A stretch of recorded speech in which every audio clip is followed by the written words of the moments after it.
Hi hello ನಮಸ್ತೆ, ನಾನು ರಾಜು ಅಷ್ಟೇ. ನೀವು ನೋಡ್ತಿದ್ದೀರಾ centre point Kannada YouTube channel. Dharmasthala ಕೇಸ್ಗೆ ಸಂಬಂಧಪಟ್ಟಂತೆ ದಿನಕ್ಕೊಂದು ಟ್ವಿಸ್ಟ್ ಮತ್ತು ಟರ್ನ್ಗಳು ತೆಗೆದುಕೊಳ್ತಾನೆ ಇದೆ. ಇದರ ಮಧ್ಯೆ ಇದೀಗ ಕಾಂಗ್ರೆಸ್ನ ಹಲವು ಮುಖಂಡರು ಧರ್ಮಸ್ಥಳ ಕ್ಷೇತ್ರದ ಪರವಾಗಿ ಮಾತನಾಡಿ ಧರ್ಮಸ್ಥಳ ಕ್ಷೇತ್ರಕ್ಕೆ ಅಥವಾ ಆ ಕ್ಷೇತ್ರದ ಪುಣ್ಯ ಮಹಿಮೆಗೆ ಮಸಿ ಬಡಿಯುವಂತ ಕೆಲಸ ಮಾಡ್ತಾ ಇದ್ದಾರೆ ಅನ್ನುವಂತ ಆರೋಪ ಕೂಡ ಮಾಡ್ತಾ ಇದ್ದಾರೆ. ಹಾಗಾದ್ರೆ ಯಾವ ಕಾಂಗ್ರೆಸ್ ನಾಯಕರು ಕಾಂಗ್ರೆಸ್ಸೇ ರಚನೆ ಮಾಡದೆ SIT ತಂಡದ ವಿರುದ್ಧ ತಿರುಗಿಬಿದ್ದಿದ್ದಾರೆ ಮತ್ತು ಕಾಂಗ್ರೆಸ್ ಸರ್ಕಾರದ ವಿರುದ್ಧ ತಿರುಗಿಬಿದ್ದು ಧರ್ಮಸ್ಥಳ ಕ್ಷೇತ್ರಕ್ಕೆ ಅಪಪ್ರಚಾರ ಮಾಡುವ ಹುನ್ನಾರ ಇದಾಗಿದೆ. ಹೀಗಾಗಿ ಸರ್ಕಾರ ಆದಷ್ಟು ಬೇಗ ಎಚ್ಚೆತ್ತುಕೊಳ್ಬೇಕನ್ನುವಂತ ಮನವಿ ಮಾಡಿದ್ದು ಯಾರು, ಯಾವ ಮುಖಂಡರು ಇದೀಗ ಧರ್ಮಸ್ಥಳ ಕ್ಷೇತ್ರದ ಪರವಾಗಿ ನಿಂತಿದ್ದಾರೆ, ಇವೆಲ್ಲವನ್ನ ನೋಡೋಣ. ಅದಕ್ಕಿಂತ ಮೊದಲು ಇಲ್ಲಿ ತನಕ ನಮ್ಮ ಚಾನಲ್ ಸಬ್ಸ್ಕ್ರೈಬ್ ಮಾಡಿಲ್ಲ ಅಂದ್ರೆ ಈಗಲೇ ಸಬ್ಸ್ಕ್ರೈಬ್ ಮಾಡಿ, ಜೊತೆಗೆ ಕಾಮೆಂಟ್ಗಳ ಮುಖಾಂತರ ತಮ್ಮ ಅಭಿಪ್ರಾಯವನ್ನು ತಿಳಿಸಬಹುದು. ವೀಕ್ಷಕರೇ, ಕಳೆದ 16 ದಿನಗಳಿಂದ ಅಂದ್ರೆ ಇವತ್ತು 12 ದಿನ ಸಮಾಧಿ ಆಗುವಂತ ಕೆಲಸಕ್ಕೆ ಇವತ್ತು 12ನೇ ದಿನ. 12 ದಿನವಾದ್ರೂ ಕೂಡ ಇವತ್ತು ಸಮಾಧಿ ಆಗಿದ್ದಾರೆ ಅನ್ನುವಂತ ಮಾತು ಗುಮಾನಿ ಕೇಳಿ ಬರ್ತಾ ಇದೆ. ಯಾಕಂದ್ರೆ ಇಲ್ಲೇ ತನಕ ಸ್ಪಾಟ್ ನಂಬರ್ 6ರಲ್ಲಿ ಮಾತ್ರ ಮೂಳೆ ಸಿಕ್ಕಿದೆ.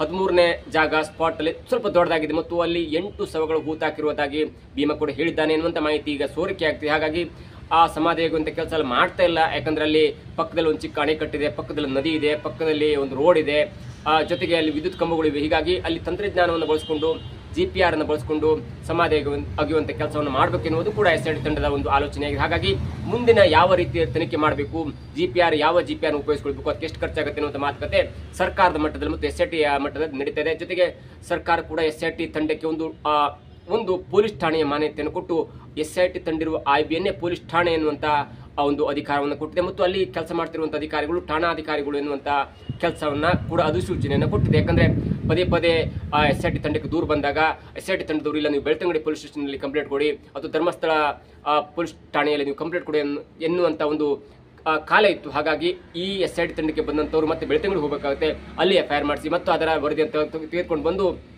SIT ಕೊಡಬೇಕಾಗತ್ತೆ. ಇವೆಲ್ಲ ಗೊಂದಲ ಬೇಡ ಅನ್ನೋ ದೃಷ್ಟಿಯಲ್ಲಿ ಸರ್ಕಾರ SIT ತಂಡವನ್ನೇ ಒಂದು ಪೊಲೀಸ್ ಠಾಣೆಯ ಎನ್ನುವಂತ ಮಾನ್ಯತೆ ಕೊಟ್ಟಿದೆ. ಹಾಗಾಗಿ ತನಿಖೆ ಕೂಡ ಆಗ್ತಾ ಇದೆ.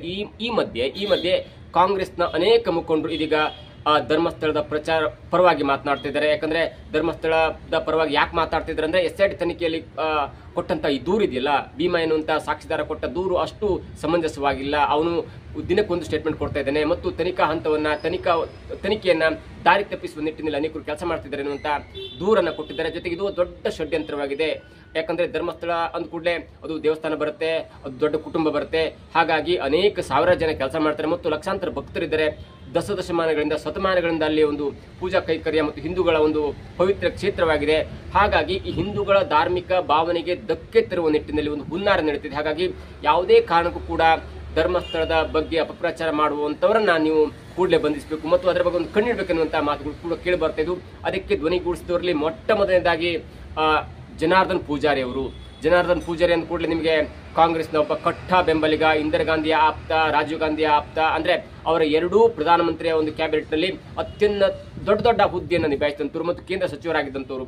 ಹಾಗಾಗಿ ಇಂದಿರಾ ಗಾಂಧಿ ಅವರ ಜೊತೆ ಕ್ಯಾಬಿನೆಟ್ ನಲ್ಲಿ ಸಹೋದ್ಯೋಗಿ ಆಗಿದ್ದಂಥವ್ರು, ರಾಜೀವ್ ಗಾಂಧಿ ಅವರ ಜೊತೆ ಪ್ರಧಾನಿಯಾಗಿದ್ದಾಗ ಅವರ ಜೊತೆ ಸಂಪುಟ ದರ್ಜೆಯ ಒಂದು ಸ್ಥಾನಮಾನ ಪಡ್ಕೊಂಡವರು ಮತ್ತು ಕರ್ನಾಟಕದ KPCC ಅಧ್ಯಕ್ಷರಾಗಿ 2 ಬಾರಿ ಕರ್ನಾಟಕವನ್ನ ಕಾಂಗ್ರೆಸ್ ಪಕ್ಷವನ್ನು ಮುನ್ನಡೆಸಿದಂಥವ್ರು. ಹೀಗಾಗಿ ಅವರಿಗೆ ದೊಡ್ಡದಾದಂಥ ಒಂದು ಪೊಲಿಟಿಕಲ್ ಬ್ಯಾಕ್ ಗ್ರೌಂಡ್ ಇದೆ ಮತ್ತು ಪೊಲಿಟಿಕಲ್ ಅಜೆಂಡಾ ಇದೆ ಮತ್ತು ಪೊಲಿಟಿಕಲ್ ಥಾಟ್ಸ್ ಕೂಡ ಇದೆ. ಅವರಿಗೆ ಈಗ 88 ವರ್ಷ.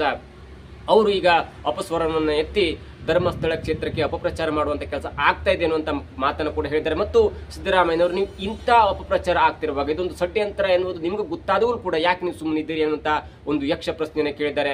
ಹಾಗಾಗಿ ಮುಂದಿನ ದಿನಗಳಲ್ಲಿ SIT ತಂಡ ಮುಗಿದ ನಂತರ ಅದಕ್ಕೆಲ್ಲ ಯಾವ ತರಹದ ಕ್ಲಾರಿಫಿಕೇಶನ್ ಸಿದ್ದರಾಮಯ್ಯ ಮತ್ತು ಸರ್ಕಾರ ಕೊಡುತ್ತೆ ಅನ್ನೋದು ಕೂಡ ಕಾದು ನೋಡಬೇಕಾಗಿದೆ. ಹಾಗಾಗಿ ನೀವು ಜನಾರ್ದನ್ ಪೂಜಾರಿ ಹೇಳಿದ ಮಾತನ್ನು ಅಷ್ಟು ಸಲೀಸಾಗಿ ತೆಗೆದುಕೊಳ್ಳುವಂತ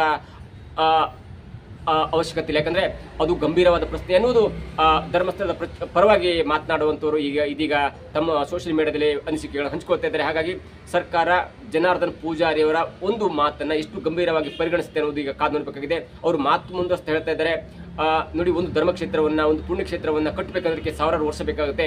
ಅಂತ ಒಂದು ಕೆಲಸವನ್ನ ಧರ್ಮಸ್ಥಳದಲ್ಲಿ ಧರ್ಮಸ್ಥಳ ಮಂಜುನಾಥೇಶ್ವರ ಒಂದು ದೇವಸ್ಥಾನ ಇದೆ ಮತ್ತು ಅಲ್ಲಿ ಲಕ್ಷಾಂತರ ಭಕ್ತರು ಬರ್ತಾರೆ. ಹಾಗಾಗಿ ಅಂತ ಒಂದು ಗತವ್ಯಬೋಧ ಮತ್ತು ಪುಣ್ಯಕ್ಷೇತ್ರದ ಹೆಸರನ್ನ ಹಾಳು ಮಾಡಬಾರ್ದು, ಅದಕ್ಕೊಂದು ಷಡ್ಯಂತ್ರ ನಡೀತಿದೆ ಅನ್ನುವಂತ ಆರೋಪವನ್ನು ಕೂಡ ಮಾಡ್ತಾ ಇದ್ದಾರೆ.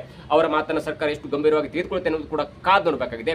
ಇದರ ಜೊತೆಗೆ ಮತ್ತೊಬ್ಬ ಯುವ MLA 44 ವರ್ಷದ MLA ನೋಡಿ, ಜನಾರ್ದನ್ ಪೂಜಾರಿ ಅವರಿಗೆ 88 ವರ್ಷ ಆಗಿತ್ತು. ಅವರ ಅರ್ಧ ವಯಸ್ಸಿನ ಒಬ್ಬ MLA, ಚೆನ್ನಗಿರಿ MLA ಅವರು ಡಿಕೆಶಿಯ ಪರವಾಗಿ ಅನೇಕ ಬಾರಿ ಮಾತನಾಡಿದಂತವರು.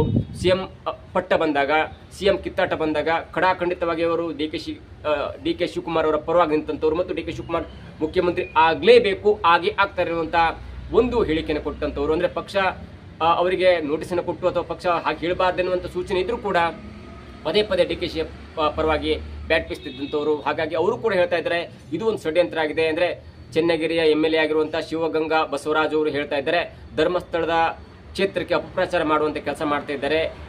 ಹಾಗಾಗಿ ಅದರ ಮೇಲೆ ಒಂದು ಕಣ್ಣಿಡಬೇಕು. SIT ತಂಡ ರಚನೆಯಾಗಿದೆ, ಓಕೆ, ಕೆಲಸ ಮಾಡಲಿ, ಆದ್ರೆ ಇದರ ಹಿಂದಿನ ಉದ್ದೇಶವೂ ಕೂಡ ತನಿಖೆ ಆಗಬೇಕು ಎನ್ನುವಂತ ಒತ್ತಾಯವನ್ನು ಕೂಡ ಮಾಡ್ತಿದ್ದಾರೆ. ಹಾಗಾಗಿ ಜನಾರ್ದನ್ ಪೂಜಾರಿ ಅವರ ಜೊತೆ ಇದೀಗ ಚೆನ್ನಗಿರಿ MLA ಆಗಿರುವಂತಹ ಶಿವಗಂಗಾ ಬಸವರಾಜ್ ಅವರು ಕೂಡ ಧರ್ಮಸ್ಥಳ ಕ್ಷೇತ್ರಕ್ಕೆ ಅಪಪ್ರಚಾರ ಮಾಡುವಂತ ಹುನ್ನಾರ ನಡೀತಾ ಇದೆ ಅನ್ನುವಂತ ಒಂದು ಮಾತನ್ನು ಕೂಡ ಹೇಳಿದ್ದಾರೆ. ಅದರ ಆ ಮಾತು ಕೂಡ ಇದೀಗ ಸರ್ಕಾರ ಎಷ್ಟು ಗಂಭೀರವಾಗಿ ಪರಿಗಣಿಸುತ್ತೆ ಅನ್ನೋದು ಕೂಡ ನೋಡಬೇಕಾಗಿದೆ. ಇದರ ಜೊತೆಗೆ ಸರ್ಕಾರದ ಸಚಿವರು, ಆರೋಗ್ಯ ಸಚಿವರು ಮತ್ತು ದಕ್ಷಿಣ ಕನ್ನಡ ಜಿಲ್ಲೆಯ ಉಸ್ತುವಾರಿ ಸಚಿವರಾದಂತಹ ದಿನೇಶ್ ಗುಂಡೂರಾವ್ ಅವರು ಕೂಡ ಕಳೆದ 3-4 ದಿನಗಳ ಹಿಂದೆ ಒಂದು ಸ್ಟೇಟ್ಮೆಂಟ್ ಅನ್ನು ಕೂಡ ಕೊಟ್ಟಿದ್ದು. ಅದು ಕೂಡ ವೈರಲ್ ಆಗಿತ್ತು ಮತ್ತು ಕೂಡ ಅದು ಗೊಂದಲವನ್ನು ಕೂಡ ಎಬ್ಬಿಸಿತ್ತು. ಅದೇನೆಂದ್ರೆ, ನಮಗೆ SIT ತಂಡವನ್ನು ರಚನೆ ಮಾಡುವಂತಹ ಯೋಜನೆ ಇರಲಿಲ್ಲ. ದಕ್ಷಿಣ ಕನ್ನಡ ಜಿಲ್ಲೆಯ ಅಥವಾ ಬೆಳ್ತಂಗಡಿ ಪೊಲೀಸರು, ದಕ್ಷಿಣ ಕನ್ನಡ ಜಿಲ್ಲಾ ವರಿಷ್ಠರು ಎಲ್ಲರೂ ಕೂಡ ಸಮರ್ಥರಾಗಿದ್ರು. ಈ ತನಿಖೆಯನ್ನು ಭೀಮಾ ಕೊಟ್ಟಂತ ದೂರನ್ನು ತನಿಖೆ ಮಾಡೋದು ಸಮರ್ಥರಿದ್ರು. ಆದ್ರೆ SIT ತಂಡ ಮಾಡುವಂತ ಯೋಚನೆ ಇರಲಿಲ್ಲ ಎನ್ನುವಂತ ಮಾತನ್ನ ಹೇಳುವುದರ ಜೊತೆಗೆ ನಾವು ನಮ್ಮ ಸರ್ಕಾರ ಎಡಪಂಥೀಯರ ಒತ್ತಾಯಕ್ಕೆ ಮಣಿದು SIT ತಂಡವನ್ನು ರಚನೆ ಮಾಡಿದ್ದೇವೆ. SIT ತಂಡ ರಚನೆ ಮಾಡಲಿಕ್ಕೆ ಕಾರಣವೇ ಎಡಪಂಥೀಯರ ಒತ್ತಾಯ ಎನ್ನುವಂತ ಸ್ಟೇಟ್ಮೆಂಟ್ ಕೂಡ ಕೊಟ್ಟರು. ಹಾಗಾಗಿ ಎಲ್ಲೋ ಒಂದು ಕಡೆ ಕಾಂಗ್ರೆಸ್ ಮುಖಂಡರೇ ಕಾಂಗ್ರೆಸ್ಸೇ ರಚಿಸಿದಂತ SIT ತಂಡದ ಬಗ್ಗೆ ಅಪಸ್ವರ ಎತ್ತುತ್ತಾ ಇರುವುದನ್ನು ನೋಡಿದ್ರೆ ಎಲ್ಲೋ ಒಂದ್ ಕಡೆ ಕಾಂಗ್ರೆಸ್ನಲ್ಲಿ ಸಮನ್ವಯತೆಯ ಕೊರತೆ ಎದ್ದು ಕಾಣುತ್ತಿದೆ ಅನ್ನೋದು ಇದೀಗ ಕಂಡು ಬರ್ತಾ ಇದೆ. ಓಕೆ, ಜನಾರ್ದನ್ ಪೂಜಾರಿ ಅವರು ಈಗ ಸರ್ಕಾರದಲ್ಲಿ ಇಲ್ಲ, ಅವರು ನಿವೃತ್ತಿಯ ಬದುಕನ್ನ ನಡೆಸ್ತಾ ಇದ್ದಾರೆ ಎನ್ನುವಂತ ಒಂದು ಮಾತನ್ನು ಬಿಟ್ರೆ, ಶಿವಗಂಗಾ ಬಸವರಾಜ್ ಅವರು ಸರ್ಕಾರದಲ್ಲಿದ್ದಾರೆ, ಅವರು MLA ಆಗಿದ್ದಾರೆ, ಈಗ ಅಧಿವೇಶನ ಕೂಡ ನಡೆಯುತ್ತಿದೆ. ಅಂತವರು ಕೂಡ ಸರ್ಕಾರದ ಒಂದು ನಿಲುವನ್ನ ಸ್ಪಷ್ಟನೆ ಮಾಡ್ತಾ ಇದ್ದಾರೆ. ಜೊತೆಗೆ ದಿನೇಶ್ ಗುಂಡೂರಾವ್ ಅವರು ಸ್ಪಷ್ಟವಾಗಿ ಹೇಳಿದ್ದಾರೆ, ನಮಗೆ ಸರ್ಕಾರ SIT ತಂಡವನ್ನು ರಚನೆ ಮಾಡುವಂತ ಒಂದು ಅನಿವಾರ್ಯತೆ ಇರಲಿಲ್ಲ ಮತ್ತು ನನಗೆ ಅದರ ಬಗ್ಗೆ ಸ್ಪಷ್ಟತೆ ಕಂಡಿರಲಿಲ್ಲ. ಸರ್ಕಾರ ನಮ್ಮ ಜಿಲ್ಲಾ ಪೊಲೀಸರು ನಡೆಸ್ತಾ ಇರುವಂತ ತನಿಖೆ ತುಂಬಾ ಚೆನ್ನಾಗಿ ನಡೀತಿತ್ತು ಮತ್ತು ಸಮರ್ಥರಿದ್ರು. ಆದ್ರೆ ಸರ್ಕಾರ ಎಡಪಂಥೀಯರ ಒತ್ತಾಯ ಮತ್ತು ಕೆಲವು ಸಂಘಟನೆಗಳ ಒತ್ತಾಯದಿಂದ ನಾವು SIT ತಂಡವನ್ನು ರಚನೆ ಮಾಡಬೇಕಾಯ್ತು ಎನ್ನುವಂತ ಒಂದು ಗೊಂದಲದ ಹೇಳಿಕೆಯನ್ನು ಕೊಟ್ಟಿದ್ರು. ಹೀಗಾಗಿ ಎಲ್ಲೋ ಒಂದ್ ಕಡೆ ಸರ್ಕಾರ ರಚನೆ ಮಾಡಿದಂತ SIT ತಂಡದ ಬಗ್ಗೆ ಮತ್ತು ಸರ್ಕಾರದ ನಡೆಯನ್ನೇ ಸರ್ಕಾರದ ಪರವಾಗಿ ಇದ್ದಂತವರು, MLAಗಳಾಗಿದ್ದಂತವರು ಮತ್ತು ಸಚಿವರಾಗಿದ್ದಂತವರು ಒಂದು ಗೊಂದಲದ ಹೇಳಿಕೆಯನ್ನು ಕೊಡ್ತಾ ಇರೋದನ್ನು ನೋಡ್ತಿದೆ. ಇದು ಮುಂದಿನ ದಿನಗಳು ಎಲ್ಲಿ ಹೋಗಿ ನಿಲ್ಲತ್ತೆ ಅನ್ನೋದು ಕೂಡ ಇದೀಗ ಅನೇಕ ಕುತೂಹಲಗಳಿಗೆ ಎಡೆ ಮಾಡಿಕೊಟ್ಟಿದೆ. ಇನ್ನು ಮುಂದಾದ್ರೂ ಕೂಡ ಸರ್ಕಾರ ಅದರ ಬಗ್ಗೆ ಒಂದು ಸ್ಪಷ್ಟನೆ ಕೊಡಬೇಕು. ಯಾರು ಕೂಡ ಸರ್ಕಾರ SIT ತಂಡ ರಚನೆ ಆದ ನಂತರ ಯಾರು ಕೂಡ ಗೊಂದಲದ ಹೇಳಿಕೆಯನ್ನು ಕೊಡಬಾರದು ಎನ್ನುವಂತ ಒಂದು ಸೂಚನೆಯನ್ನು ಕೊಟ್ಟರೆ ಈ ಗೊಂದಲ ಇಲ್ಲೇ ಮುಗಿಯುತ್ತೆ ಮತ್ತು SIT ತಂಡ ತನ್ನ ಸಮಗ್ರ ತನಿಖೆಯನ್ನು ನಡೆಸಲಿಕ್ಕೆ ಸಹಾಯವಾಗುತ್ತೆ. ಇಲ್ಲ ಅಂದ್ರೆ ಇಲ್ಲೊಂದ್ ಕಡೆ ಗೊಂದಲ ಆಗಿ 3ನೇ ತನಿಖಾ ಸಂಸ್ಥೆ ಬಂದು ಬರುತ್ತೆ ಅಥವಾ ಈ ತನಿಖೆಯಲ್ಲಿ ಗೊಂದಲ ಆಗುತ್ತೆ ಅನ್ನೋದು ಕೂಡ ಮೇಲೋಟ ಕಂಡು ಬರುತ್ತೆ. ಈಗಾಗಲೇ ಭೀಮಾ ಹಲವಾರು ಒಂದು ಸ್ಪಾಟ್ ಅನ್ನು ತೋರಿಸಿದ್ದಾರೆ. ಅಲ್ಲಿ ಸ್ಪಾಟ್ ನಂಬರ್ 6ರಲ್ಲಿ ಮಾತ್ರ ಮೂಳೆ ಸಿಕ್ಕಿದೆ. ಇನ್ನು ಮುಂದೆ ಎಷ್ಟು ದಿನಗಳ ಕಾಲ SIT ತಂಡ ಸಮಾಧಿ ಆಗುವಂತೆ ಕೆಲಸ ಮಾಡುತ್ತೋ ಅಥವಾ ಬೇರೆ ಏನೇನು ಎನ್ಕ್ವೈರಿ ಮಾಡುತ್ತೆ ಅನ್ನೋದು ಕೂಡ ಕಾದು ನೋಡಬೇಕಾಗಿದೆ. ಈ ಮಧ್ಯೆ ಕಾಂಗ್ರೆಸ್ ಮುಖಂಡರೇ ಸರ್ಕಾರದ ವಿರುದ್ಧ ಅಪಸ್ವರ ಎತ್ತಿದ್ದನ್ನು ನೋಡ್ತಾ ಇದ್ರೆ ಮುಂದಿನ ದಿನಗಳಲ್ಲಿ ಯಾವೆಲ್ಲ ಒಂದು ಪ್ರಕ್ರಿಯೆ ಆಗುತ್ತೆ, ಮುಂದಿನ ದಿನಗಳ ಈ ಧರ್ಮಸ್ಥಳದಲ್ಲಿ ಆದಂತಹ ಅಸಹಜ ಸಾವುಗಳ ಪ್ರಕರಣ ಯಾವೆಲ್ಲ ತಿರುವುಗಳನ್ನ ಪಡೆದುಕೊಳ್ತೇ ಅನ್ನೋದು ಕೂಡ ಕಾದು ನೋಡಬೇಕಾಗಿದೆ. ಇದಾಗುತ್ತೆ ಇವತ್ತಿನ ವಿಶೇಷ. ನೋಡ್ತಾ ಇರಿ centre point Kannada YouTube channel.